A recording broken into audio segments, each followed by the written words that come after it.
Kale has started to bloom. It's time to pinch off the top. Look at this plant.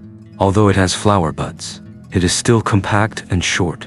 This is when the flower buds just appear. Do not rush to remove them. Kale has strong sprouting ability. If you remove the buds too early, the new side shoots will still carry flower buds. So, don't touch it yet. Let the flower stalk continue to grow taller. So, when should you remove them? Now, look at this flower stalk. See how tall it has grown. It's at least 20 centimeters now, and the flower buds have started to open. At this stage, you can pinch the top. When pinching, it depends on your goal. If you want to keep the main stalk as a bonsai trunk, just cut off the flower spike and keep the stem so it can grow side shoots. If you prefer the flowers to sprout from the base, cut lower, leaving 20 to 30% of the leaves.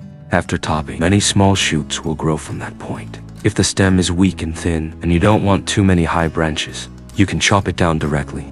After cutting, new buds will sprout from the base. During this period, since it has no leaves, it cannot transpire. So, temporarily reduce watering to prevent root rot. What we need to do is supplement nutrients. This is a balanced NPK fertilizer. Dig a hole away from the roots and bury it. Don't place it too close, or it might burn the seedlings. Kale grows weaker in summer. Make sure to prevent pests and provide shade.